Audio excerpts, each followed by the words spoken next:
দুই পায়ে ভর করে শির দ্বারা এরকম স্ট্যান্ড রেখে মাথা উঁচু করে দাঁড়াতে পারে এরকম কোন প্রাণী পৃথিবীতে আছে? এজন্য আল্লাহ বলেন ওয়ালাকাদ কাররামনা বনি আদম, আমি বনি আদমকে সম্মানিত করেছি, তাদেরকে আমি মর্যাদা দিয়েছি। তাদেরকে আমি যত মর্যাদা দিয়েছি আমার কোন সৃষ্টিকে এত মর্যাদা দেই নাই। পড়েন সুবহানাল্লাহ। এই জনসংখ্যাকে কি করে জনসম্পদে রূপান্তরিত করা যায় এ ব্যাপারে কথা বল। আল্লাহ তাআলা ইরশাদ করছেন ওয়ালাকাদ কাররামনা বনি আদম ওয়া হামালনাহুম ফিল বাররি ওয়াল বাহরি ওয়া রাযাকনাহুম মিনাত তাইয়্যিবাত وفضلناهم على كثير ممن خلقنا تفضيلا পড়েন আল্লাহু আকবার। রব্বুল আলামিন বলেন ওয়ালাকাদ কাররামনা বনি আদম, আমি বনি আদমকে সম্মানিত করেছি, বনি আদমকে মর্যাদা দিয়েছি। ওয়া হামালনাহুম ফিল বাররি ওয়াল বাহর, বনি আদমকে জলে স্থলে স্থলে এবং সমুদ্রে চলাচলের বাহন দিয়েছি। ওয়া রাযাকনাহুম মিনাত তাইয়্যিবাত, তাদেরকে পবিত্র রিজিকের বন্দোবস্ত করেছি। ওয়া ফাদ্দালনাহুম আলা কাসীরিম মিম্মান খালাকনা তাফদীলা, আর আমি আল্লাহ যাদেরকে সৃষ্টি করেছি তাদের মধ্য থেকে বনি আদমকে আমি শ্রেষ্ঠ বানিয়েছি, সবার চেয়ে সেরা। আমাদের মতো করে আল্লাহ কাউকে বানায় নাই। দুই পায়ে ভর করে শির দ্বারা এরকম স্ট্যান্ড রেখে মাথা উঁচু করে দাঁড়াতে পারে এরকম কোন প্রাণী পৃথিবীতে আছে? এজন্য আল্লাহ বলেন ওয়ালাকাদ কাররামনা বনি আদম, আমি বনি আদমকে সম্মানিত করেছি, তাদেরকে আমি মর্যাদা দিয়েছি। তাদেরকে আমি যত মর্যাদা দিয়েছি আমার কোন সৃষ্টিকে এত মর্যাদা দেই নাই। পড়েন সুবহানাল্লাহ। I have dignified the status of the sons of Adam. আদমের সব সন্তানের মর্যাদা আমি বাড়িয়েছি। আল্লাহ এখানে বলেননি ওয়ালাকাদ কাররামনাল মুমিনিন, আমি মুমিনের মর্যাদা বাড়িয়েছি, বলেছেন? আল্লাহ এখানে বলেন নাই ওয়ালাকাদ কাররামনাল মুসলিমিন, আমি মুসলিমের মর্যাদা বাড়িয়েছি। আল্লাহ বলেছেন ওয়ালাকাদ কাররামনা বনি আদম, আমি বনি আদমের সম্মান বাড়িয়েছি, হোক সে মুমিন কিংবা কাফের, মুসলিম কিংবা মুশরিক, আস্তিক কিংবা নাস্তিক, আরব কিংবা অনারব, যেই হোক না কেন আদম সন্তান সবগুলার মর্যাদা বাড়ায় দিয়েছে কে? সবার মর্যাদা আল্লাহ বাড়িয়েছে। আসল মানুষের বড্ড অভাব, আসল মানুষের বড্ড অভাব। আমার ভাইয়েরা, মানুষ খারাপ হলে পশুকেও হার মানায়। আচ্ছা আওয়াজ করে বলেন, যে ইসরায়েলি সোলজাররা উপর থেকে বোমা মারল তারাও মানুষ, তারাও কি? ওরাও রক্তে মাংসে মানুষ, ওদেরও পরিবার আছে। বোমা মেরে যেই মেয়েটাকে তারা অনাথ বানায়, ইয়াতিম বানায়, ও কিন্তু বাসায় ওর মেয়েটাকে রেখে আসছে, ঠিক কিনা বলেন? বম্বিং করে যে বাবাকে মেরে, স্বামীকে মেরে স্ত্রীকে বিধবা বানায়, তারও ঘরে স্ত্রী আছে। উপর থেকে বোম মেরে মানুষ মেরে দিচ্ছে, তারাও মানুষ।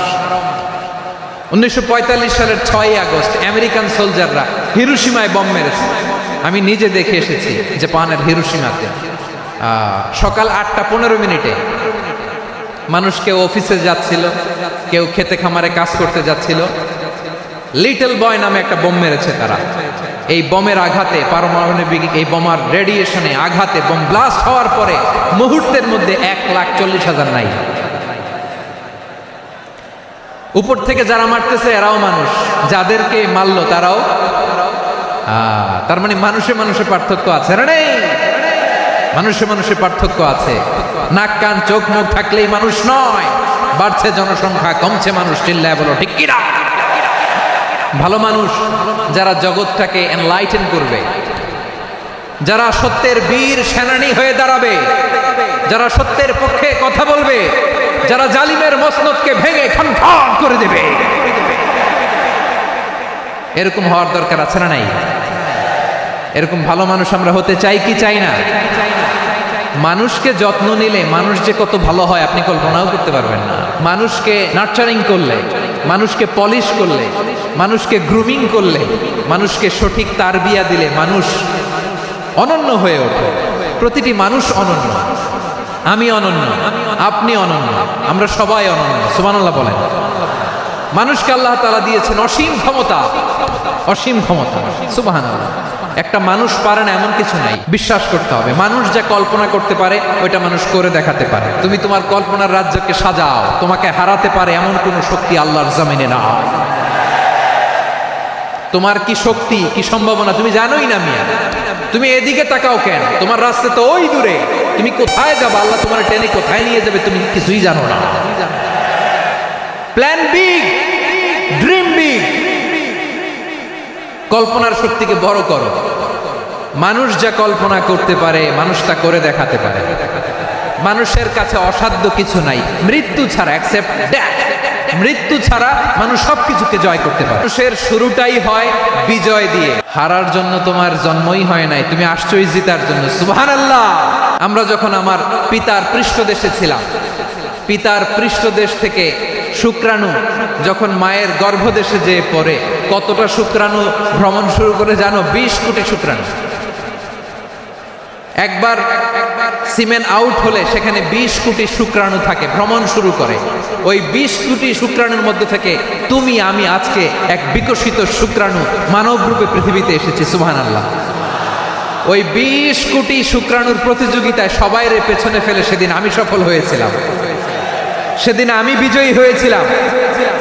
সেদিন আমি এত ছোট ছিলাম, মাইক্রোস্কোপ দিয়েও আমার অস্তিত্ব টের পাওয়া যায় না। আমি এত তুচ্ছ ছিলাম, নগণ্য ছিলাম। আমার কান ছিল না, আমার চোখ ছিল না, আমার হাত ছিল না, আমার জন্য রিকমেন্ডেশন করার মতো মামু ছিল না, খালা ছিল না, কেউ ছিল না। তারপরেও ওই প্রতিযোগিতায়, ওই কম্পিটিশনে যখন আমারে কেউ হারাতে পারে নাই, আল্লাহর জমিনেও আমারে কেউ হারাতে পারে না।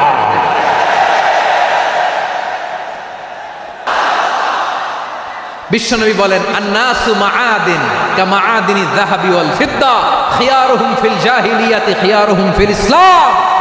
Peoples are like mines of gold and silver. সোনার খনি, রূপার খনি, এর চেয়েও বড় খনি হচ্ছে এই মানব সম্পদের খনি। আওয়াজ করে বলেন আল্লাহু আকবার। আল্লাহ তাআলা এই সম্পদ আমাদেরকে দিয়েছে। বিশ্বনবী বলেন, মানুষ হচ্ছে খনির মতো। খিয়ারুহুম ফিল জাহিলিয়াতি খিয়ারুহুম ফিল ইসলাম। জাহিলি যুগে যারা সেরা, ইসলামেও তারা সেরা। ইদা ফাকুহু, যদি তারা বুঝবান হয় তাহলে তাদেরকে সেরা বানায় দিবে কে? তাহলে মানুষের চেয়ে সেরা কেউ হতে পারে?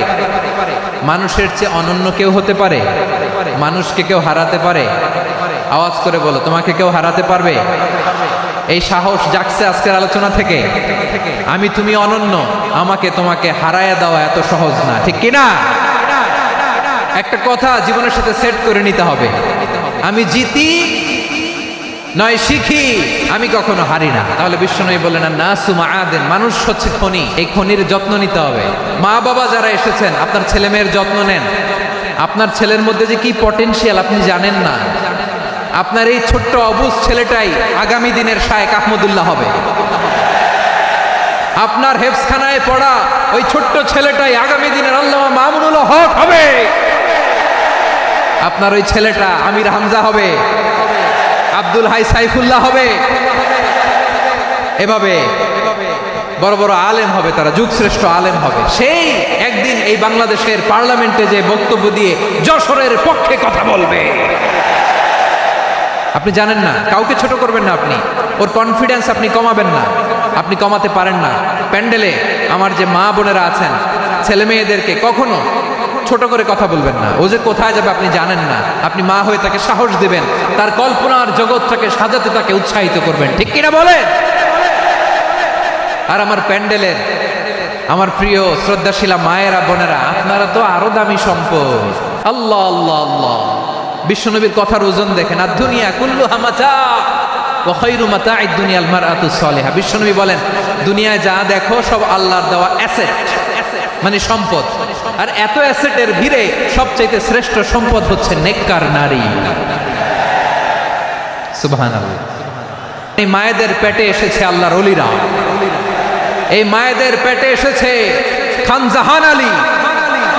এই মায়ের পেটে এসেছে শাহজালাল ইয়ামানি। এই মায়ের পেটে এসেছে আল্লাহর সব নবীরা। নাকি নবীরা আকাশ থেকে ধপ করে জমিনে নেমে আসছে? মায়ের পেটে আসছে। এই মায়ের পেটগুলো খনি।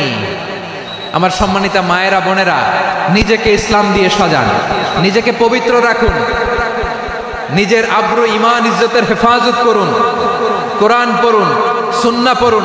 আপনি জানেন না আপনার গর্ভে কে আসছে, কোন ক্ষণজন্মা পুরুষকে আল্লাহ তাআলা আপনার গর্ভে পাঠাবে আপনি জানেন না। মায়েরা নিজেদেরকে পবিত্র রাখুন, ইসলাম চর্চা করুন, কোরআন চর্চা করুন, নৈতিকতা দিয়ে নিজেকে সাজান। যশোরের জেনজি নিজেদেরকে প্রস্তুত রাখো আগামীর বাংলাদেশের জন্য। নৈতিকতা, মোরালিটি, ভ্যালিউজ দিয়ে নিজেকে সাজাও, ইসলাম দিয়ে নিজেকে সাজাও, কারণ আগামীর বাংলাদেশ ইসলামের বাংলাদেশ। বাংলাদেশের আসল পরিচয় ইসলাম। বাংলাদেশের আসল পরিচয় কি? সবাই বলে না, আওয়াজ করে, এদেশের আসল পরিচয়।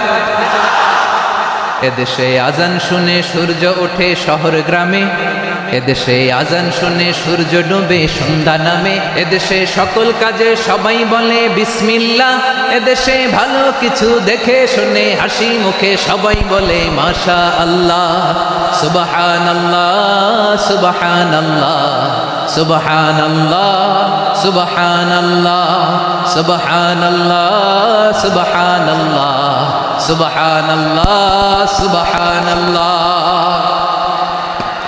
ও নবীন তরুণ তোমার কিসের এত ভয়, জেনে রেখো বাংলাদেশের আসল পরিচয়। বাংলাদেশের আসল পরিচয় ইসলাম। আওয়াজ তুলে বলো, আসল পরিচয় কি? এদেশে পরস্পরে দেখা হলে দেয় সালাম, এদেশে আমজনতার হৃদয় জুড়ে পাকালাম, ঠিক কি না?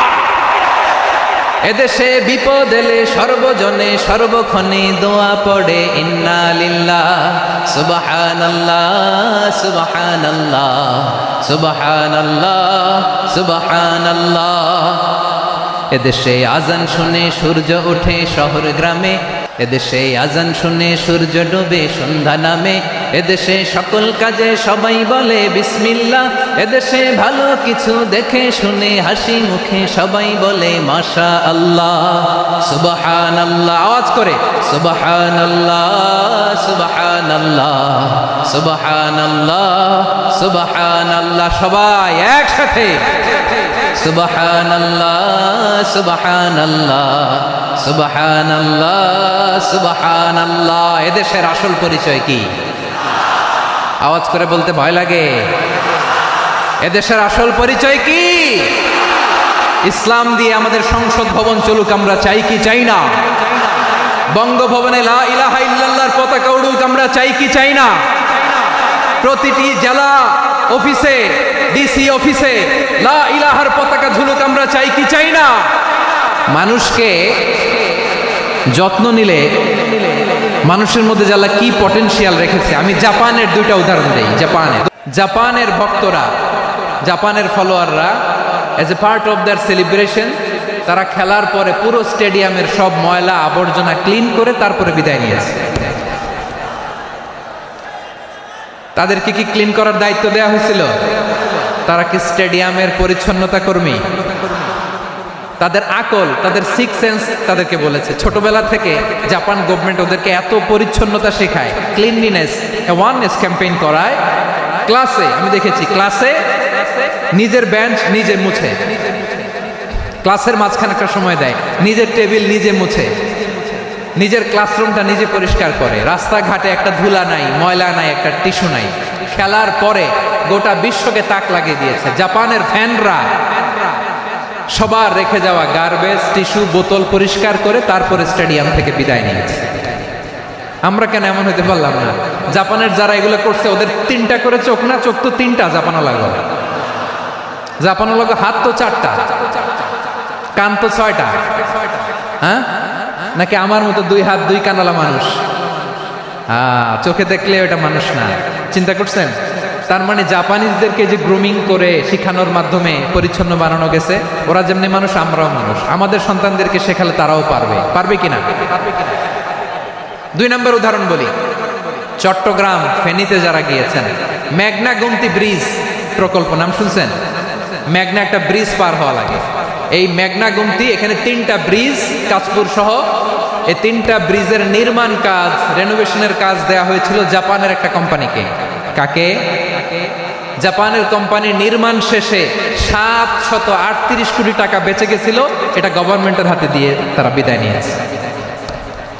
কত টাকা? 738 কোটি টাকা। যত প্রাক্কলিত ব্যয় নির্ধারণ করা হয়েছে সব টাকা সরকার, তৎকালীন সরকার 2019-এর সরকার কারা ছিল তো জানেন? এই 2019-এর সরকার তাদেরকে দিয়েছে।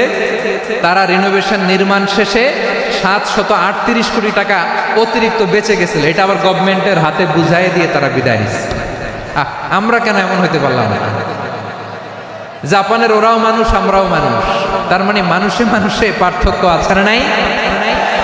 পাখা থাকে। বায়ু বিদ্যুৎ কেন্দ্র, বাংলাদেশের প্রথম বায়ু বিদ্যুৎ কেন্দ্র এটা, মুহুরী প্রজেক্ট বলে ওটা সম্ভবত, মুহুরী প্রজেক্ট। তো সাগরের বাতাসের ঝাপটায় এটা ঘুরে এনার্জি হয়, ইলেকট্রিসিটি উৎপাদন হয়। তো আমি পাইলটকে বললাম, ভাই এগুলো থেকে কেমন ইলেকট্রিসিটি উৎপাদন হয়? কয় হুজুর একটুও হয় না, কিছুই হয় না। কিছুই হয় না মানে? বলে হুজুর বাংলাদেশে যত উইন্ড মিল আছে এটার পাখা একটাও ঘুরে না। আল্লাহ, বলেন কি? তাহলে যে কোটি কোটি টাকা ব্যয় করে যে উইন্ড মিল, কয় হুজুর উপরে ফিটফাট ভিতরে সদরঘাট। তার মানে কোটি কোটি টাকা দিয়ে এই উইন্ড মিল বানায়, এখানে কিছু নাই। দুর্নীতির আড্ডাখানা, আখড়াখানা বাংলাদেশ, ঠিক কিনা বলেন? হায় রে, জাপানিজরাও মানুষ, আমরাও মানুষ। আমার এক নিকটাত্মীয় সরকারি চাকরিজীবী, উনি আমাকে বললেন, বাংলাদেশের আরেকটা উদাহরণ দেখ। উনি আমাকে বললেন যে প্রতি বছর আমাদের অফিসের ফার্নিচার চেঞ্জ করে। আমি বললাম প্রতি বছর ফার্নিচার চেঞ্জ করে কেন?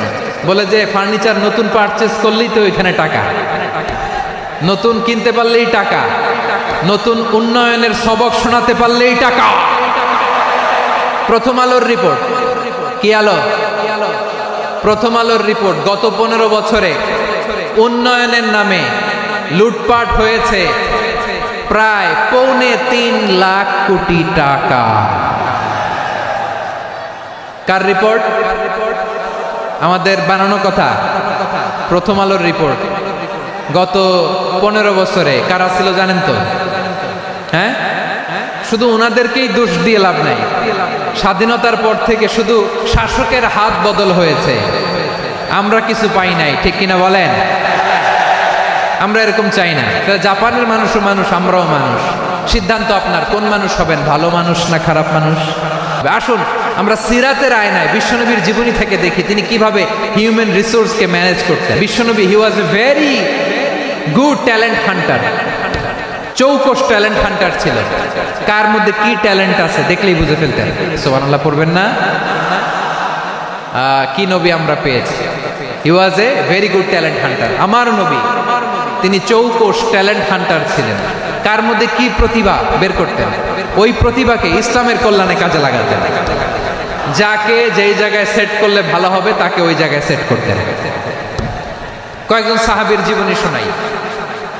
আবু মাহজুরা রাদিয়াল্লাহু তাআলা আনহু, মক্কার মুয়াজ্জিন, আগে ছিল মুশরিক, পরে হয়েছে মুমিন। উনি কিভাবে মুমিন হইলেন এই ঘটনাটা একটু আপনাদের শোনাতে চাই। আবু মাহজুরা রাদিয়াল্লাহু তাআলা আনহু কিভাবে মুসলিম হলেন, আওয়াজ করে শুনেন। হুনাইনের যুদ্ধ, 8ম হিজরি, বিষ্ণু ইসলাম হুনাইনের যুদ্ধ শেষে ফিরতেছেন। পথিমধ্যে বেলাল রাদিয়াল্লাহু তাআলা আনহু আজান দিচ্ছেন। কি দিচ্ছেন? তো পাশে ছিল মুশরিকদের একটা পল্লী, কিছু মুশরিক তরুণ, কিছু অমুসলিম কিশোর, তারা আজানকে ব্যঙ্গ করতেছে। আমাদের বাংলায় মুখ ভেঙ্গানো বলে আর কি।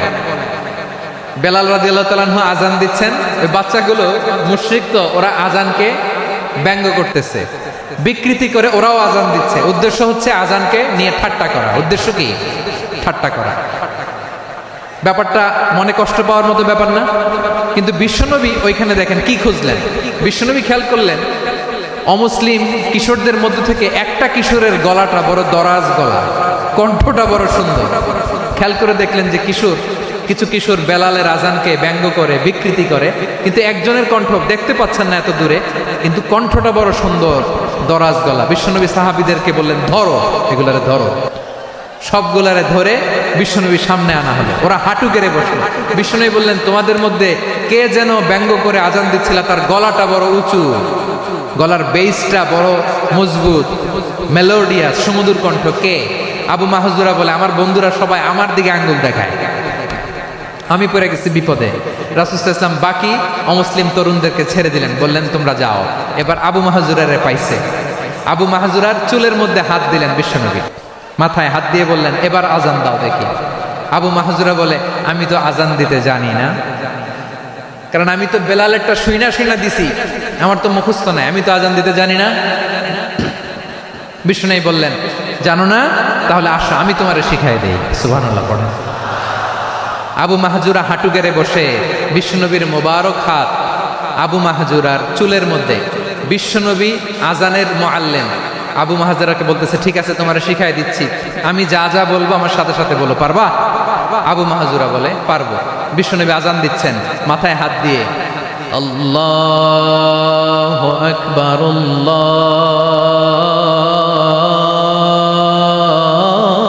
আল্লাহু আকবার। আবু মাহজুরা এই বাক্যটা পড়লেন।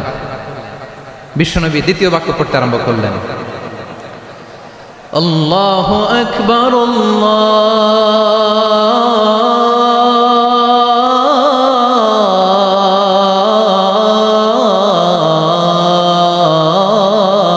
আল্লাহু আকবার। আবু মাহজুরা এই বাক্যটাও বললেন। বিশ্বনবী আবু মাহজুরার মাথার মধ্যে হাত দিয়ে তৃতীয় বাক্য বললেন, আশহাদু আল্লা ইলাহা ইল্লাল্লাহ।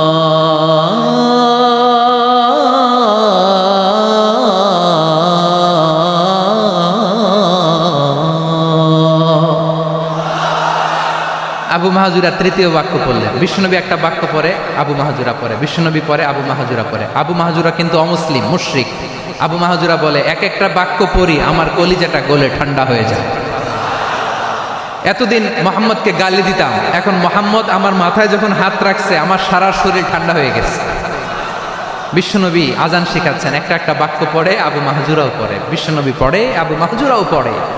পুরো বাক্যগুলো যখন শেষ, আজান শেষ, আবু মাহজুরাও যখন পুরো আজান পড়লেন, আবু মাহজুরা বললেন এতদিন মোহাম্মদের চেহারা দেখলে আমার ঘৃণা লাগতো, আজ থেকে মোহাম্মদের চেহারার চেয়ে প্রিয় চেহারা আমার কাছে নাই।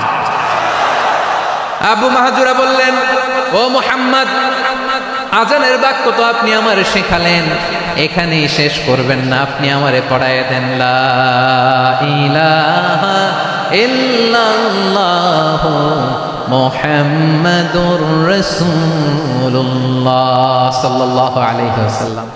বিশ্বনবীর সাথে দাঁড়িয়ে উনি শাহাদা পড়ে মুসলমান হয়ে গেলেন।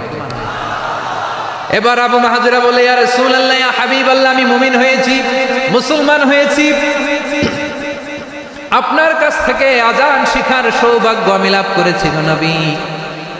আমার কণ্ঠের বড় তারিফ করেছেন, আপনি আমার আজানকে আপনি পছন্দ করেছেন। একটা জিনিস আপনার কাছে চাই, আপনি আমাকে মক্কার মসজিদুল হারামের মুয়াজ্জিন হিসেবে অ্যাপয়েন্ট করে দে। বিষ্ণু ইসা ইসলাম বললেন যাও আবু মাহজুরা, আমি তোমাকে পৃথিবীর শ্রেষ্ঠতম মসজিদ মক্কার মসজিদুল হারামের মুয়াজ্জিন হিসেবে অ্যাপয়েন্ট করে দিলেন। দেখছেন কিভাবে ট্যালেন্ট হান্টিং করতে হয়, কিভাবে হিউম্যান রিসোর্স মানব সম্পদকে ব্যবহার করতে হয়। আসছিল আজানকে ভেঙাইতে, আসছিল কেন? আজানকে ব্যঙ্গ করার জন্য, বিকৃত করার জন্য। আজানকে বিকৃত করতে যে ইসলামের সবচেয়ে শ্রেষ্ঠ মসজিদের মুয়াজ্জিন হয়ে গেল। পড়েন সুবহানাল্লাহ। হযরত আবু মাহজুরা রাদিয়াল্লাহু তাআলা আনহু ওনার এই সুললিত কণ্ঠ ব্যবহার করে মসজিদুল হারামে এত সুন্দর করে আল্লাহু আকবার বলে আজান দিতেন। মানুষগুলোর, মুসল্লিগুলোর, মক্কাবাসীর হৃদয়কে তিনি বিগলিত করে দিতেন, মানুষের হৃদয়কে ঠান্ডা হয়ে যেত। শুধু এখানেই শেষ না আমার যশোরের ভাইয়েরা। বিশ্বনবী যখন সাইয়েদনা আবু মাহজুরা রাদিয়াল্লাহু তাআলা আনহুকে আজান শিখাচ্ছিলেন, বলেন তো বিশ্বনবীর হাতটা কোথায় ছিল? আবু মাহজুরার মাথার সামনে, এই চুলের উপরে ছিল।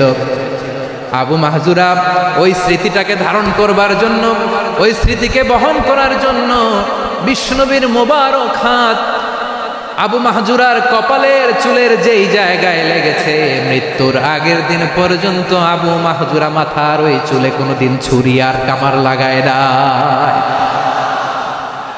সেখানে কেচি লাগায় নাই, চুলের মধ্যে খুর লাগায় নাই। আবু মাহজুরা ডান দিকের চুল কাটতো, বাম দিকের চুল কাটতো, পেছনের চুল কাটতো, সামনের চুল কাটতো না। আবু মাহজুরা রাদিয়াল্লাহু তাআলা আনহুর সামনের চুলগুলো বড় হতে হতে যখন এত বড় হয়ে যায়, তিনি চুলগুলো পেঁচিয়ে মাথার মধ্যে রাখতেন। তারপরে তিনি পাগড়ি পরতেন। সবাই জিজ্ঞেস করতো, আবু মাহজুরা এটা আবার কেমন স্টাইল? দেখতে তোমার কি বিদঘুটে লাগে? কেমন অড লাগে? কেমন খারাপ দেখা যায়? মক্কায় এমন কোন মানুষ তো দেখি নাই, ডানে চুল কাটে, বায়ে চুল কাটে, পেছনে চুল কাটে, সামনে কাটে না। ওরে আবু মাহজুরা, কেমন দেখা যায় তোমারে? তুমি সামনের চুল কাটো না কেন? আবু মাহজুরা বলে, আমি হাঁটু গেড়ে পেয়ারা নবীর সামনে বসেছিলাম, আমার এই মাথার চুলের মধ্যে মুবারক হাত লাগিয়ে বিশ্বনবী নিজে আমাকে আজানের প্রতিটা বাক্য শিক্ষা দিয়েছেন। বিশ্বনবীর মোবারক হাত, পবিত্র হাত আমার মাথার চুলের যেই জায়গায় লেগেছে, আমি চাই ওই চুলগুলা নিয়ে আমি আমার কবরের ভিতরে যাব। সাইয়েদনা আবু মাহজুরা রাদিয়াল্লাহু তাআলা আনহু ইন্তেকালের আগের পর্যন্ত মাথার সামনের চুলগুলা কাটে নাই। মাথার সামনের চুল তিনি কাটেন নাই। সুবহানাল্লাহি বিহামদি। কেমন ভালোবাসতেন বিশ্বনবী সাহাবীদেরকে, সাহাবারা কেমন ভালোবাসতেন বিশ্বনবীকে।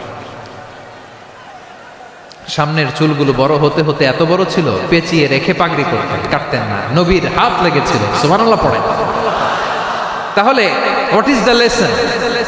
মোরাল অফ দ্য স্টোরি কি? মোরাল অফ দ্য স্টোরি হচ্ছে, আসছিল আজানকে ব্যঙ্গ করার জন্য, বিকৃত করার জন্য, হয়ে গেল মসজিদুল হারামের মুয়াজ্জিন।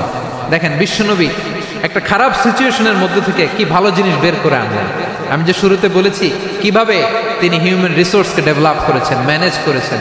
তিনি যে চৌকুশ ট্যালেন্ট হান্টার ছিল, দেখেন সবার মধ্যে থেকে এর বাছাই করে মুয়াজ্জিন বানাই দিয়েছেন। সুবহানাল্লাহ পড়েন। তার মানে এই না সবাইরে ধরে ধরে উনি মুয়াজ্জিন বানাইছেন। যার যেই ট্যালেন্ট আছে তাকে ওই কাজে অ্যাসাইন করেছেন। যার যেই প্রতিভা আছে তার প্রতিভাকে ইসলামের কাজে লাগিয়েছেন। সুবহানাল্লাহ পড়েন। যায়েদ বিন সাবিত রাদিয়াল্লাহু তাআলা আনহু নাম শুনেছেন? বিশ্বনবী দেখলেন মদিনার এই আনসারী সাহাবী হাইলি ট্যালেন্টেড, ইন্টেলেকচুয়াল, মেরিটোরিয়াস, জ্ঞানের প্রতি তার আকর্ষণ, মারাত্মক আকর্ষণ। বিশ্বনবী তাকে দায়িত্ব দিলেন, কোরআন যা নাজিল হয় তুমি লিখো। কাতিবুল ওহী বানায় দিলেন। সুবহানাল্লাহ। যায়েদ বিন সাবিতরে আবার আজান শেখান নাই, কারণ তার মধ্যে বিশ্বনবী প্রতিভা দেখেছেন, একাডেমিক প্রতিভা। বিশ্বনবীর একাডেমিক প্রজেক্টগুলো তিনি হ্যান্ডেল করতেন। যায়েদ বিন সাবিত ছিল বিশ্বনবীর ব্যক্তিগত সচিব। কি ছিল? ব্যক্তিগত সচিব। বুঝেন নাই? বিশ্বনবীর ব্যক্তিগত সচিব এবং দোভাষী। ইহুদিরা কিছু লিখে দিলে এটার অর্থ বিশ্বনবীরে বুঝায় দিতেন। আবার ইহুদিদের কাছে কিছু লিখতে হলে তিনি লিখে দিতেন। বিশ্বনবী একদিন বললেন, ইন্নী ওয়াল্লাহি মা আমানু ইয়াহুদা আলা কিতাব।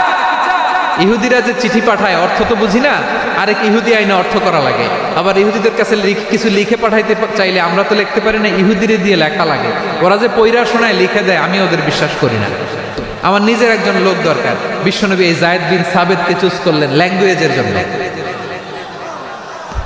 উনি বললেন, যায়েদ তোমার সফট স্কিলকে ডেভেলপ করতে হবে, তুমি হিব্রু ল্যাঙ্গুয়েজ শিখে ফেলো। যায়েদ বিন সাবিত বলল, বিশ্বনবীর মোটিভেশন আর ইন্সপিরেশন পেয়ে আমি 15 দিনে ইহুদিদের এই হিব্রু ল্যাঙ্গুয়েজ শিখে ফেললাম। শুধু শিখে ফেললাম না, হাত্তা হাদিকতু, even I became master in the language. এই ভাষা আমি পারদর্শী হয়ে গেলাম। এরপরে ইহুদিরা চিঠি লিখে পাঠালে আর কোনো ইহুদি ডাকা লাগতো না, আমি নবীর এটার অর্থ শুনে পরে বুঝাই দিতাম। আবার ইহুদিদের কাছে চিঠি লেখা লাগলে আমি যায়েদ বিন সাবিত চিঠি লিখে দিতাম। সুবহানাল্লাহ। দেখেন এত সাহাবীর মধ্যে থেকে বিশ্বনবীর একাডেমিক প্রজেক্ট, ব্যক্তিগত সচিব, দোভাষী হিসেবে তিনি যায়েদ বিন সাবিতের মতো তরুণকে নির্বাচিত করেছেন। কেমন ট্যালেন্ট হান্টার ছিল আমার নবী। সুবহানাল্লাহ পড়বেন না? বিশ্বনবীর ইন্তেকালের পরে সাইয়েদনা আবু বকর রাদিয়াল্লাহু তাআলা আনহু যখন খলিফা হয়ে আসলেন, কোরআনকে সংকলনের দায়িত্ব দেয়া লাগবে, কোন সাহাবীকে দিবেন? সব সাহাবারা মিলে পরামর্শ করলেন। সাইয়েদনা আবু বকর, উমর সবাই মিলে এই বিশাল কোরআন সংকলনের গুরু দায়িত্ব বিশ্বনবীর ব্যক্তিগত সচিব, বিশ্বনবীর দোভাষী, বিশ্বনবীর সিলেক্ট করাই লোক যায়েদ ইবনে সাবিত রাদিয়াল্লাহু তাআলা আনহুকে দিয়েছে। এই যে আজকের যে কোরআন পড়েন, এটা আগে এরকম ছিল না। কোরআন নাজিল হলে সাহাবারা চামড়ার, উটের চামড়ায় লিখে ফেলতো, উটের চ্যাপ্টা হাড্ডির মধ্যে লিখে ফেলতো। গাছের গুড়ির মধ্যে লিখে ফেলতো, বিভিন্ন জনের কাছে ছড়ানো ছিটানো ছিল। আবু বকর রাদিয়াল্লাহু তাআলা আনহু একসাথে করলেন, পরবর্তীতে উসমান রাদিয়াল্লাহু তাআলা আনহু একসাথে করলেন 114 সূরার এখন এই মুসহাফ, এই কম্পাইলেশন, এই কপি আমরা পেয়েছি, যার হিউজ কন্ট্রিবিউশন ছিল।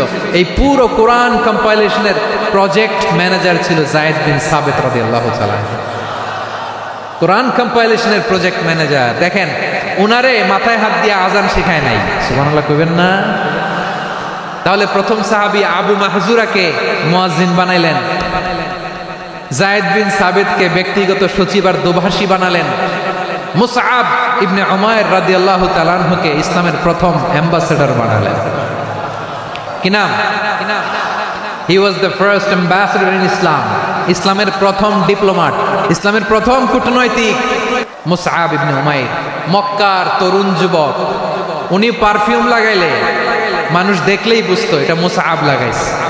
এমন স্মার্ট ড্যাশিং ফেস, এমন পার্সোনালিটির মানুষ ছিল মুসআব রাদিয়াল্লাহু তাআলা। কারণ যিনি ইসলামের স্পোকম্যান হবেন, মুখপাত্র হবেন, তার স্মার্ট হওয়ার দরকার আছে না নাই?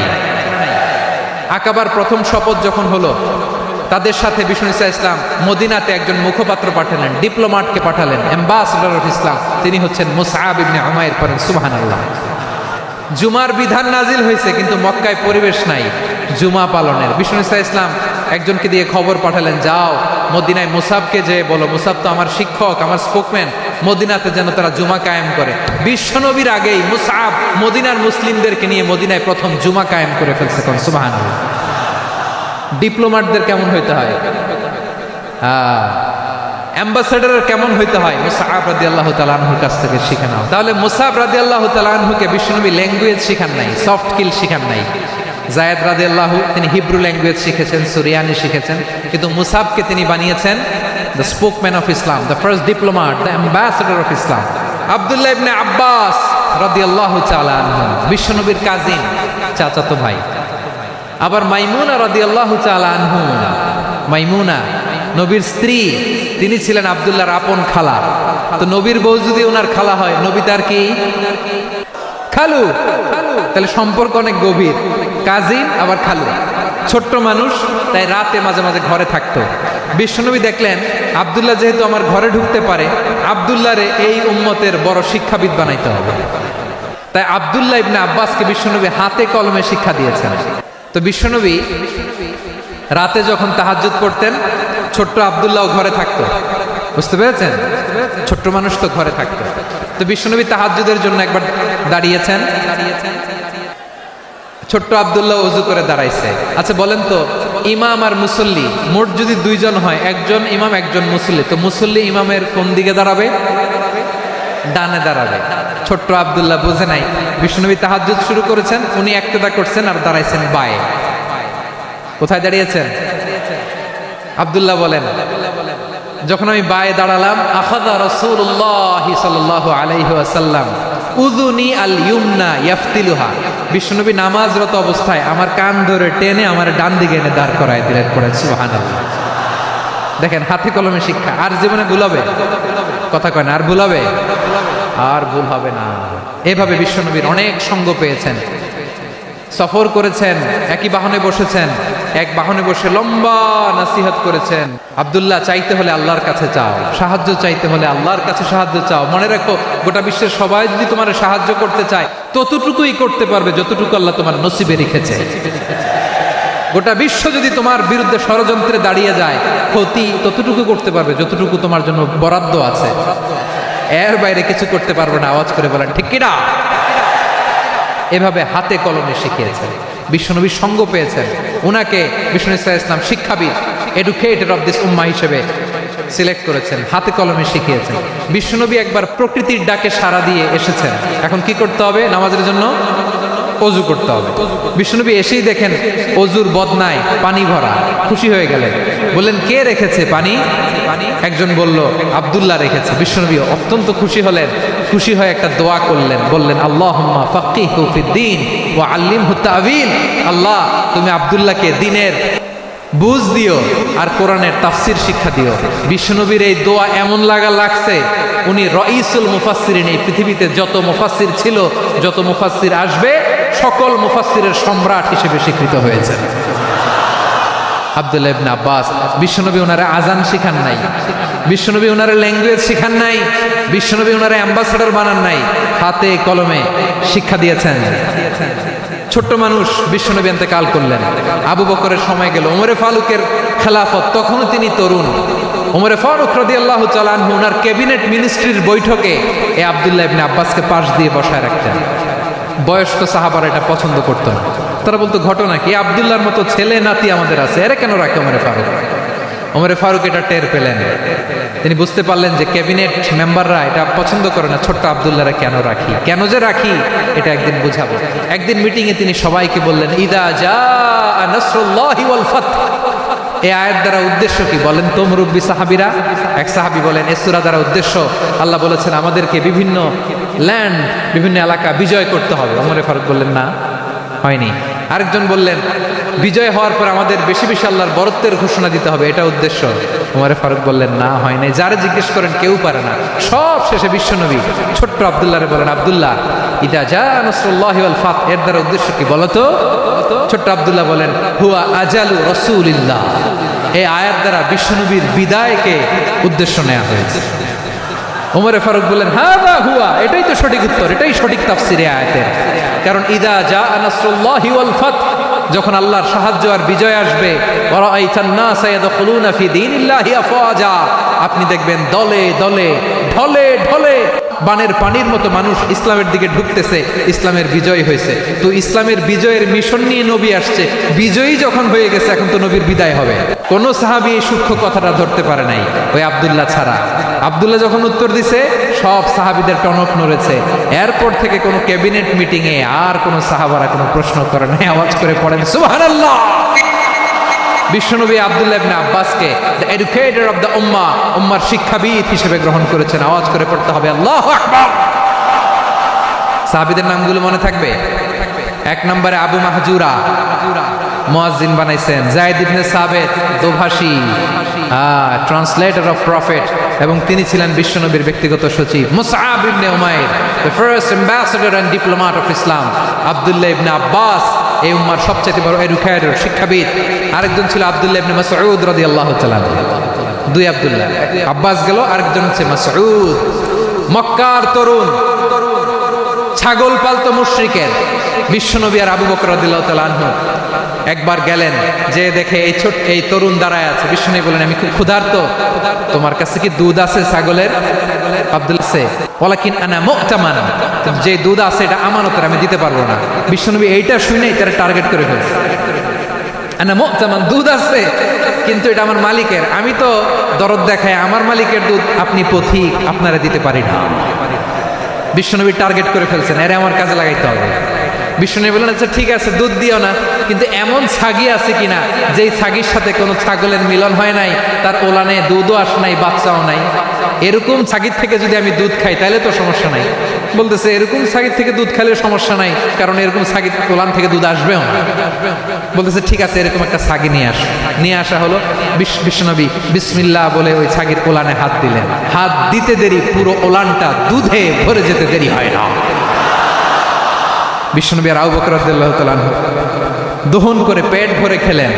এই দৃশ্য আব্দুল্লাহ ইবনে মাসউদের হৃদয়ে দাগ কাটলো। এই মুআজিজা দেখে তিনি বললেন, আশহাদু আল্লা ইলাহা ইল্লাল্লাহ ওয়া আশহাদু আন্না মুহাম্মাদুর রাসূলুল্লাহ। তিনি ষষ্ঠ মুসলিম ছিলেন, 6 নম্বর মুসলমান। ওনাকে টার্গেট করে বিশ্বনবী দেখলেন এমন ইন্টেলেকচুয়াল ব্রেন, উনি সূক্ষ্ম সূক্ষ্ম জিনিস বুঝে বেশি, ফিকহি জ্ঞান ওনার মধ্যে বেশি। বিশ্বনবী ওনাকে কোরআনের জ্ঞান শিক্ষা দিতে লাগলেন। উনি বিশ্বনবী সবার কাছে কোরআন শোনায়, কিন্তু বিশ্বনবী নিজে আব্দুল্লাহ ইবনে মাসউদের কাছ থেকে কোরআন শুনতো। বিশ্বনবী একবার বললেন, ইকরা আলাইয়া ইয়া মাসউদ। ইবনে মাসউদ একবার শোনাও তো কোরআন দেখি। আব্দুল্লাহ ইবনে মাসউদ বলে, আকরাউ আলাইকা ওয়া আলাইকা উনজিল। নবী, আপনার উপর কোরআন নাজিল হয় আর আমি আপনার সামনে কোরআন পড়ব। বিশ্বনবী বললেন, ইন্নী উহিব্বু আন আসমাআহু মিন গায়রি। আমি নিজে পড়তে যেমনি ভালোবাসি, অন্যে পড়ুক আমি শুনবো, এটাও আমি ভালোবাসি। সূরা নিসা তিনি তেলাওয়াত করে শুনিয়েছেন। এমন সূক্ষ্ম সূক্ষ্ম বিষয় বিশ্বনবী ওনাকে ধরিয়ে দিয়েছেন, উনি হয়ে গিয়েছেন আব্দুল্লাহ ইবনে আব্বাস হয়েছেন রাইসুল মুফাসসিরিন, উনি হয়ে গিয়েছেন ফাকিহুল উম্মাহ। ওনার চাইতে বড় ফকি এই পৃথিবী আর দেখবে না, চিল্লায় বলেন সুবহানাল্লাহ। উনি বলতেন ওয়াল্লাহি ইল্লাযী লা ইলাহা গায়রু মা উনজিলাত সূরাতুন ইল্লা ওয়া আনা আ'লামু আইনা উনজিলাত ওয়া ফীমা উনজিলাত। বিশ্বনবী এমন ভাবে কোরআনের দার্স আমাকে দিয়েছেন, কোরআনে যত সূরা নাজিল হয়েছে যেখানে নাজিল হোক না কেন আমি জানি এটা কোথায় নাজিল হয়েছে এবং কোন প্রেক্ষাপটে নাজিল হয়েছে। এমন একটা সূরা নাই যে সূরার কোথায় নাজিল হয়েছে আমি মাসুদের জানা নাই, কোন প্রেক্ষাপটে নাজিল হয়েছে আমার জানা নাই। এরকম ঘটবে না, চিল্লায় বলেন আল্লাহু আকবার। এই আব্দুল্লাহ ইবনে মাসউদ রাদিয়াল্লাহু তাআলা ওমর ফারুকের সময় কুফার চিফ জাস্টিস ছিলেন। কুফা নগরীর চিফ জাস্টিস, চিফ জাস্টিস বুঝেন নাই? বিচারপতি। কি ছিলেন? সবাই বলে নাই কি ছিলেন? বিচারপতি ছিলেন। এবং ওনার যে ফিকহি জ্ঞানের ধারা, এটাই আলকামা, ইব্রাহিম আন-নাখাই, হাম্মাদ ইবনে সুলাইমান হয়ে ইমাম আবু হানিফা পর্যন্ত পৌঁছেছে। এবং ওনার ফিকহি জ্ঞানের ধারাই হানাফি মাযহাবে অ্যাকসেপ্ট হয়েছে। আজও এগুলো হানাফি মাযহাবে চর্চিত হয়। হানাফি মাযহাবের সব ফিক আব্দুল্লাহ ইবনে মাসউদের ফিকহি জ্ঞানের ধারা থেকে নেওয়া হয়েছে, চিল্লায় পড়েন সুবহানাল্লাহ। তাহলে উনাকে বিশ্বনবী বানিয়েছেন জুরিস্ট, জুরিস্ট, আইনবিদ, ফকিহ। উনারে আজান শিখান নাই। হিউম্যান রিসোর্স ডেভেলপমেন্ট কিভাবে করবেন, মানব সম্পদের উন্নয়ন কিভাবে করতে হয়, কিভাবে যার যেখানে প্রতিভা কাজে লাগাতে হয় উনি দেখিয়েছেন। সুবহানাল্লাহ পড়বেন না? খালিদ বিন ওয়ালিদ কি ছিলেন? বীর যোদ্ধা। কিন্তু তিনি ইসলাম ধর্ম গ্রহণ করেছেন অনেক দেরিতে, 8ম হিজরিতে। তার মানে 8ম হিজরির আগে উনি মুশরিকদের পক্ষে লড়াই করেছেন। ওনার হাতে কত মুসলিম সাহাবী যে নিহত হয়েছে হিসাব নাই। বিষ্ণুনবী টার্গেট করে রাখছে, তুমি আমাদের মুসলিমদের এত ক্ষতি করলা, তুমি যখন মুসলমান হবা তোমারে দিয়ে আমি এমন কাম করাবো যে এটা আর কেউ করতে পারবে না। খালিদ বিন ওয়ালিদ রাদিয়াল্লাহু তাআলা 8ম হিজরিতে মুসলিম হয়েছেন, মক্কা বিজয়ের আগে। তো মক্কা বিজয়ের আগে যখন মুসলিম হয়েছেন, এর আগে কি করছেন? কাফিরদের সাথে যুদ্ধ করেছেন। উনি উহুদের যুদ্ধে মুসলমানদের যে পরাজয় ভাব, কঠিন পরিস্থিতির মুখোমুখি ওনার কারণে পেছন থেকে এমন আতর্কিত আক্রমণ করেছেন, মুসলমানদেরকে কচুকাটা করেছেন। 8ম হিজরিতে আল্লাহ তাআলা হেদায়েতের নূর দিয়ে ওনার হৃদয়টাকে উজালা করে দিলেন। লা ইলাহা এটা এমন বাণী যার হৃদয়ে একবার টাচ খাবে, এইটা থেকে সে আর পালিয়ে বেড়াতে পারে। ঝিনুকের ভেতর লুকিয়ে থাকে যেমন মতি, ঝিনুকের ভেতর লুকিয়ে থাকে যেমন মতি, কলমা শাহাদাতে আছে আল্লাহর জ্যোতি, কলমা শাহাদাতে আছে আল্লাহর জ্যোতি। ঠিক কিনা বলেন? মক্কা বিজয়ের আগে মুসলিম হলেন, হওয়ার পরে বিশ্বনবীর টার্গেট ফুলফিল হলো। ওই যে টার্গেট করে রেখেছেন আর দোয়া করেছেন, খালিদ বিন ওয়ালিদ যদি মুসলিম হয় তাকে আমি মিলিটারি চিফ বানাবো। ওনাকে আজান শিখান নাই, ওনার কান ধইরা নামাজের এই মাথা থেকে ওই মাথা আনান নাই, ফিকহি কোরআনের সূক্ষ্ম তাফসীর ওনারে শিখান নাই, অ্যাম্বাসেডর বানান নাই। বিষ্ণু ইসলাম ওনাকে সামরিক অভিযানে প্রেরণ করেছেন। সামরিক অভিযানে তিনি প্রেরণ করেছেন। ওনার জীবদ্দশায় ওনার নেতৃত্বে যতগুলো যুদ্ধ হয়েছে, একটা যুদ্ধেও তিনি পরাজয় বরণ করেন না। ওমরে ফারুকের সময়কালে তিনি চিফ অফ মুসলিম মিলিটারি, মানে মুসলিম সেনাপতি হয়েছেন। তাহলে কিভাবে হিউম্যান রিসোর্স ব্যবহার করতে হয় গোটা বিশ্ব আমার নবীর কাছ থেকে শিখে না। খালিদ বিন ওয়ালিদ, ওনাকে বিশ্বনবী একটা উপাধি দিয়েছেন। উপাধিটা হচ্ছে সাইফুল্লাহিল মাসলুল, আল্লাহর নাঙ্গা তরবারি, আল্লাহর খোলা তরবারি, দ্য ওপেন সোর্ড অফ আল্লাহ। খালিদ বিন ওয়ালিদ মুসলিম সেনাপতি। হাসান বিন সাবেত রাসূলের সভা কবি, কালচারাল হিজিমনিকে ডিফিট করার জন্য উনি ভালো অস্ত্র চালানো জানতেন না, ওই কাজে উনি যেতেন না। ওনার ছিল কাব্য প্রতিভা। কাফিররা কবিতা দিয়ে নবীকে গালি দিত, বিশ্বনবী বলতেন, ইয়া হাসান আজিব আন রাসূলিল্লাহ, তুমি নবীর হয়ে কাফেরদের এই কথাগুলোর জবাব দাও। বিশ্বনবীর একটা মিম্বার ছিল, বিশ্বনবীর মিম্বারের পাশাপাশি মসজিদে নববীতে এই হাসান বিন সাবেতের জন্য বিশ্বনবী একটা স্পেশাল মিম্বার বানিয়ে দিয়েছেন। এখান থেকে তুমি জবাব দাও। এবং বিষ্ণু বলেছেন আল্লাহুম্মা আইয়িদহু বিরূহিল কুদুস। আল্লাহ হাসান আমার পক্ষে জবাব দেয়, তুমি জিব্রাইল মারফত তাকে সাহায্য পাঠাইয়া দিবে।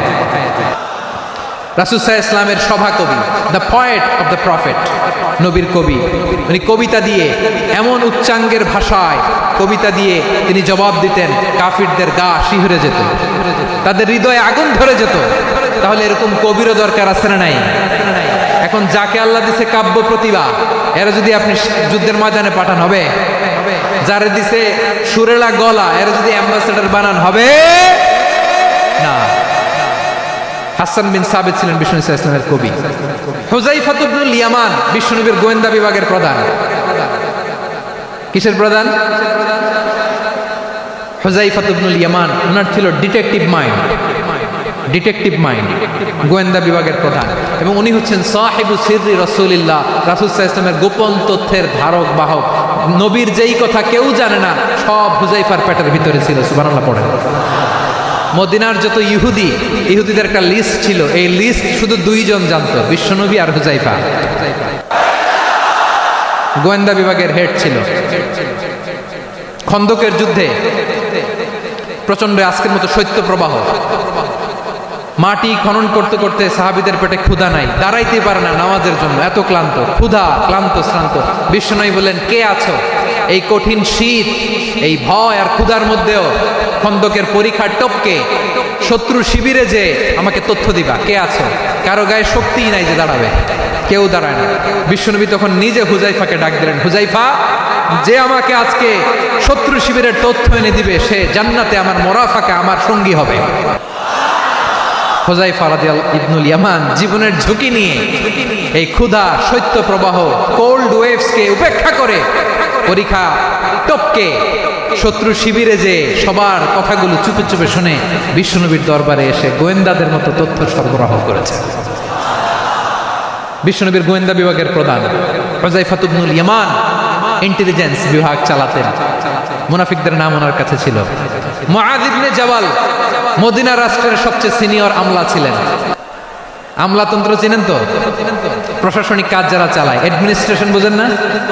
The department of administration. মদিনার রাষ্ট্রের সিনিয়র আমলা মুআয ইবনে জাবাল মুতাখাসসিসুন ফিল হালাল ওয়াল হারাম, হালাল হারামের স্পেশালিস্ট ছিলেন। বিশ্বনবী উনাকে ইয়ামানের গভর্নর করে পাঠাইছেন। বলেছেন, ইন্নাকা তা'তি কওমান আহলা কিতাব, এমন গোষ্ঠীর কাছে যাবা এরা ইহুদি নাসারা, আগে শাহাদা পড়লে এরপরে নামাজের দাওয়াত দিও, নামাজ পড়লে যাকাতের দাওয়াত দিও। গভর্নরের অ্যাটিটিউড যেমন থাকে তেমন অ্যাটিটিউড ধরে রেখে। সুবহানাল্লাহ পড়েন। তাহলে মুআয ইবনে জাবালকে দিয়ে বিশ্বনবী কবিতা লেখায় নাই, চিঠি লেখায় নাই, আজান দেওয়ায় নাই। সুবহানাল্লাহ পড়বেন না? সব শেষ সাহাবী বলি আবু হুরায়রা রাদিয়াল্লাহু তাআলা, বিড়ালের বাবা, কি করতেন? খালি হাদিস মুখস্থ করতেন। উনি বলতেন, আলজামু রাসূলুল্লাহ আলা মিলই বাতনি, আমার শুধু পেটের ক্ষুধার বন্দোবস্ত হইলে আমি নবীর সঙ্গ ছাড়তাম না। আমার আনসার সাহাবারা ক্ষেত খামারের কাজ করত, আমার মুহাজির সাহাবারা ব্যবসা করত, আর আমি নবীর সাথে সাথে থাকতাম। শুধু সকাল বিকাল দুই বেলা যদি আমার খাবারের বন্দোবস্ত হয়, আমি আর নবীর লক ছাড়ি না। সুবহানাল্লাহ কইবেন না? 5374টা হাদিস তিনি বর্ণনা করেছেন। সবচেয়ে বেশি হাদিস বর্ণনাকারী সাহাবী। হাদিস প্রিজার্ভেশনের কাজে বিশ্বনবী ওনাকে কাজে লাগিয়েছেন। উনি একদিন বলেন, ইয়া রাসূলুল্লাহ আসমাউ মিনকা কাসীরান ফালা আহফাজু, নবী অনেক কথা শুনি আমার মনে থাকে না। বিষ্ণু বললেন, তাই? উবসুত রিদাক, তোমার চাদরটা বিছাও। আবু হুরায়রা বিছালেন, বিশ্বনবী হাত বুলায় দিলেন, এরপরে অনেক হাদিস বর্ণনা করলেন। আবু হুরায়রা বলে, তারপর থেকে বিশ্বনবী যাই বর্ণনা করে আমি শুনি আর একটাও বলি না। এখন সুবহানাল্লাহ। বিশ্বনবী ওনাকে হাদিস প্রিজার্ভেশন, নবীর এই যে লক্ষ্য হাদিস প্রিজার্ভেশনের এই দায়িত্ব দিয়েছেন সাইয়েদনা আবু হুরায়রা রাদিয়াল্লাহু তাআলা আনহুকে। প্রিয় ভাইরা, তাহলে 10 জন সাহাবীর কথা যে বললাম, আপনারা কি খেয়াল করেছেন কত বড় ট্যালেন্ট হান্টার, চৌকস ট্যালেন্ট হান্টার ছিল আমার নবী। এক একজনের এক এক ট্যালেন্ট, এক এক কাজে অ্যাসাইন করেছেন, এক একজনকে এক এক দায়িত্ব দিয়েছেন, এক একজনের প্রতিভাকে এক একভাবে বিকশিত হওয়ার সুযোগ দিয়েছেন। আওয়াজ করে বলেন ঠিক কি না? এখন আমার পর্দার আড়ালে আমার মায়েরা বলবে, এতগুলো পুরুষ সাহাবীর কথা বললো, নারী সাহাবীরা কি কিছু করে না? হ্যাঁ, একজন নারী সাহাবীর কথা বলে মোনাজাত হবে, দোয়া ছাড়া কেউ যাব না। রুফাইদা আল আসলামিয়া রাদিয়াল্লাহু তাআলা আনহা, ওনার বাবার নাম সাআদ আল আসলামি। বিশ্বনবী কি খেয়াল করলেন দেখেন, সাআদ ছিল মদিনার বড় ডাক্তার, এই নারী সাহাবী রুফাইদা বাবার কাছ থেকে চিকিৎসা বিদ্যা শিখেছেন। যখন শিখছে বিশ্বনবী দেখলেন আমার তো প্রতি সপ্তাহে সপ্তাহে যুদ্ধে আহত সাহাবীদের সেবা দিবে কে? বিশ্বনবী রুফাইদাকে বললেন, রুফাইদা তুমি মসজিদে নববীর পাশে একটা মেডিকেল ক্যাম্প করো। এই যে সাকিনা আদ্দিন মেডিকেলের আমার ছাত্রী বন্ধুরা শুনে রাখো, তোমাদের আইকন হচ্ছে এই রুফাইদা আল আসলামিয়া। বিশ্বনবীর ডিরেকশন অনুযায়ী তিনি মসজিদে নববীর পাশে একটা মেডিকেল ক্যাম্প করলেন এবং আহত সাহাবাদের চিকিৎসা উনি ওনার টিম নিয়ে দিতেন। বিশ্বনবীর পরামর্শে উনি আনসারি এবং মুহাজির মহিলা সাহাবীদেরকে নিয়ে একটা স্পেশাল মেডিকেল টিম গঠন করলেন। খায়বার যুদ্ধে 7ম হিজরিতে যখন বিশ্বনবী যায়, উনি ওনার টিম নিয়ে আসলেন, বললেন, ইয়া রাসূলুল্লাহ, আমরা তো তলোয়ার চালাতে পারি না, আমরা তো তীর মারতে পারি না, আপনি যদি অনুমতি দেন খায়বার অভিযানে আমি আমার টিম নিয়ে মেডিকেল টিমের সেবাটা সার্ভিসটা দিতে চাই। পড়েন সুবহানাল্লাহ। বিশ্বনবী অনুমতি দিলেন, যোদ্ধা সাহাবীদের সাথে রুফাইদা আল আসলামিয়া উনিও মেডিকেল টিম নিয়ে অগ্রসর হলেন। খায়বারের প্রতিটা আহত ইনজুর্ড সাহাবী যারা ইনজুরির শিকার হয়েছেন সবাই রুফাইদা আল আসলামিয়ার এই মেডিকেল ক্যাম্প থেকে চিকিৎসা সহায়তা পেয়েছেন। সুবহানাল্লাহ পড়েন। দেখেন কিভাবে বিশ্বনবী ট্যালেন্ট বাছাই করতেন, আপনি অবাক হবেন। বাহরাইনের মেডিকেল ইউনিভার্সিটিতে রুফাইদা আল আসলামিয়া মেডিকেল প্রাইজ অ্যাওয়ার্ড প্রতি বছর দেয়া হয়। যদি 8 দিনের এই মেডিকেল আমার বোনেরা যদি জেনে থাকো জানো, না হলে নতুন করে জানো, সার্চ দিও রুফাইদা আল আসলামিয়া মেডিকেল অ্যাওয়ার্ড বাহরাইনের ইউনিভার্সিটিতে দেওয়া হয়। প্রিয় ভাইয়েরা, তাহলে আলোচনার সামারি আমরা করি। বিশ্বনবী যেভাবে হিউম্যান রিসোর্সকে ম্যানেজ করেছেন, যার যেখানে প্রতিভা কাজে লাগিয়েছেন, আমরাও যদি করি আমাদের বাংলাদেশের চিত্র আমরা পাল্টে যেতে পারবো। আমরা শুরুতে শুনেছি মানুষের আছে অসীম সম্ভাবনা, প্রতিটা মানুষ অনন্য, যত্ন নিলে যথাযথ পরিচর্যা করলে মানুষ বিশ্ব জয় করতে পারে, ঠিক কিনা? আমাদের হাফেজে কোরআনের সামনে দাঁড়াতে পারে এমন কোনো হাফেজে কোরআন আল্লাহর জমিনে জন্ম হয় না। গোটা বিশ্ব কাঁপিয়ে তারা সেরা, আমাদের ক্রিকেটাররা সেরা, আমাদের তৈরি পোশাক শিল্প সেরা, এরকম অনেক অনেক সেরা জিনিস আছে, আমরা এগুলোরে নার্চারিং করতে পারি না, পরিচর্যা করতে পারি না, সঠিক তারবিয়াতের অভাব। তাহলে মানুষের অসীম সম্ভাবনাকে কাজে লাগাতে হবে, ঠিক কিনা বলেন? ইউনুস গভর্নমেন্টকে আমি বলবো, অল্প সময়ের জন্য আপনারা এসেছেন, সংস্কারও করতে হবে, আবার নির্বাচনও করতে হবে। সব সংস্কার হতে করতে পারবেন না, যতটুকু পারবেন এর মধ্যে আমাদের যে হিউজ ম্যান পাওয়ার, আমাদের যে মানব সম্পদ, হিউম্যান রিসোর্স, এটাকে ডেভেলপ করে আপনাদের যেতে হবে। যেটা পারবেন না সেটাকে পরবর্তী নির্বাচিত গভর্নমেন্টের কাছে রেখে যেতে হবে, যে তারা যেন করে, তাদের কাছে আপনারা এটা রেখে যাবেন। তাহলে মানুষ চাইলে বিশ্ব জয় করতে পারে, আর মানুষকে হারাতে পারে কেউ? আল্লাহ আমাদেরকে জনসংখ্যা দিয়েছেন প্রিয় ভাইয়েরা, এই জনসংখ্যা অনেক বড় সম্পদ, এটা আমাদের জন্য অভিশাপ নয়, আশীর্বাদ। আমাদের জনসংখ্যাকে যদি আমরা জনশক্তিতে রূপান্তর করতে পারি, আজকে বাংলাদেশ যে অবস্থানে দাঁড়িয়ে আছে, বাংলাদেশ তার 20 গুণ উন্নতির শিখরে চলে যাবে। চিল্লায় বলো ঠিক কিনা? আমাদের শ্রমিক ভাইয়েরা বাইরে কাজ করে, আমাদের শ্রমজীবী ভাইয়েরা, প্রবাসীরা, তাদের ব্যাপারে গুরুত্ব দিতে হবে। আমাদের শ্রমের দাম সবচেয়ে কম, সবচেয়ে কম। তারা এম্বাসিতে গুরুত্ব পায় না, এয়ারপোর্টে গুরুত্ব পায় না, এই সরকার অবশ্য তাদেরকে অনেক গুরুত্ব দিচ্ছে। আমাদের অদক্ষ শ্রমিককে যখন আমরা দুবাই পাঠাই অল্প বেতন পায়, কিন্তু ইন্ডিয়ানরা দক্ষ শ্রমিক পাঠাইলে তার 3 গুণ বেতন পায়। আমরা আমাদের শ্রমিকদেরকে অদক্ষভাবে আর পাঠাতে চাই না, দক্ষ শ্রমিক পাঠিয়ে আমরা রেমিটেন্সের বন্যা বইয়ে দেব। তাদেরকে সবচেয়ে গুরুত্ব দিতে হবে। আমরা পেয়েছি ফ্রিডম ফাইটার, মুক্তিযোদ্ধা, আর আমার প্রবাসী ভাইরা হচ্ছে রেমিটেন্স ফাইটার। জোরে বলো ঠিক কিনা? তাহলে আমাদের এই জনশক্তিকে জনসম্পদে ট্রান্সফর্ম করতে হবে। সরকার জনগণকে এভাবে পলিশ করতে হবে। মা বাবারা ছেলে মেয়েদের মধ্যে কার কোন যোগ্যতা তাকে ওইভাবে কাজে লাগাতে হবে। সবার A+ পাওয়ার কোনো দরকার নেই। আমাদের দেশে একটা টেন্ডেন্সি আছে, পরীক্ষায় A+ না পাইলে তুই কি করলি, পাশের বাড়ির ছেলে A+ পাইছে, যা ওর পা ধোয়া পানি খা। খাওয়া নাই, এগুলার খাওয়া নাই, ওরে আল্লাহ A+ পাওয়ার জন্য বানাইছে, আর আপনার ছেলেকে এই A+ গুলারে নিয়ন্ত্রণ করার জন্য আল্লাহ বানাইছে। ওকে দিয়ে আল্লাহ কি করবে আপনি জানেনই না। একটা এ প্লাস, একটা এ গ্রেড একটা মানুষের জীবনকে ঠিক করে দিতে পারে না। আপনার ছেলেকে আল্লাহ অন্যদিকে যোগ্যতা দিয়েছে, ওদের মনোবল ভাঙবেন না, খবরদার। যাকে দিয়ে যেটা হবে তাকে দিয়ে সেটা করতে হবে, তার প্রতিভাকে সেভাবে কাজে লাগাতে হবে। তাহলে আমাদের এই জনসংখ্যা জনসম্পদে রূপান্তরিত হবে। আমাদের সরকারের তত্ত্বাবধানে আমাদের 18 কোটি জনগণ দক্ষ জনশক্তিতে রূপান্তরিত হোক, আমরা চাই কি চাই না? আমরা ভালো মানুষ, শ্রেষ্ঠ মানুষ হতে চাই কি চাই না? ওই জাপানিজদের মতো সৎ, ওই ইউরোপিয়ানদের মতো কালচার্ড, আমাদেরকে আল্লাহ তাআলা কোরআন সুন্নাহ অনেক কিছু দিয়েছেন। যেহেতু বর্তমানে আমরা দেখছি তারা সৎ, তাদের মধ্যে ভ্যালু আছে, সেগুলো আমাদের মধ্যে আনার দরকার আছে না নাই? আর ইসলাম দিয়ে আমাদের জীবনকে সাজাতে হবে, ইসলাম দিয়ে আমার পরিবারকে সাজাতে হবে। ইসলাম থেকে, কোরআন থেকে প্রেসক্রিপশন না নিলে জীবন সুন্দর হবে না। কোরআন থেকে প্রেসক্রিপশন না নিলে সমাজ সুন্দর হবে না। কোরআনের প্রেসক্রিপশন না মানলে রাষ্ট্র সুন্দর হবে না। কোরআনের প্রেসক্রিপশন অ্যাপ্লাই না করলে শুধু দুর্নীতি দমন কমিশন দিয়ে দুর্নীতি বন্ধ করা যাবে না। এজন্য কোরআনের আইন আমরা চাই কি চাই না? প্রিয় ভাইয়েরা, হিউম্যান রিসোর্স ডেভেলপমেন্ট, মানব সম্পদের উন্নয়ন, আমাদের সরকার যেন এদিকে নজর দেয়। আমরা যেন এই ব্যাপারে যত্নবান হয়ে উঠি। যাকে আল্লাহ যে যোগ্যতা দিয়েছে, এই যোগ্যতা দিয়ে আমরা যেন ইসলামের জন্য, দেশের জন্য কাজ করি। আমরা যেন আমাদের স্কিল ডেভেলপ করি, আমাদের পটেনশিয়ালকে ডেভেলপ করি। মোরালিটি, ভ্যালিউজ নিয়ে শায়েখ আহমদুল্লাহ আলোচনা করেছেন, এগুলো দিয়ে যেন আমরা আমাদেরকে সাজাই। আল্লাহ তাআলা আমাদের দেশকে তুমি নিরাপদ করো, আমরা পড়ি আমিন। আল্লাহ আমার 18 কোটি জনগণকে তুমি জনশক্তিতে রূপান্তরিত করো, আমিন। আল্লাহ আমরা হাতে হাত রেখে, কাঁধে কাঁধ মিলিয়ে ভাইয়ে ভাইয়ে যেন এই দেশকে গড়তে পারি, আল্লাহ তুমি তৌফিক দান করো, আমরা পড়ি আমিন। আসুন আমরা আমাদের জনসংখ্যাকে জনসম্পদে ট্রান্সফর্ম করি, আমাদের জনসংখ্যাকে আমরা যেন জনশক্তিতে রূপান্তরিত করি। জনসংখ্যাকে ট্রান্সফর্ম করে জনশক্তি দিয়ে আমরা যেন আগামীর বাংলাদেশ, স্বাধীন বাংলাদেশ 2.0 কে গড়ে তুলি। আল্লাহ তাআলা আমাদের সবাইকে কথাগুলো বোঝার, আমল করার তৌফিক দান করুন। হাযা মা ইনদি ওয়াল ইলমু ইনদাল্লাহ আলাইহি তাওয়াক্কালতু ওয়া ইলাইহি উনীব।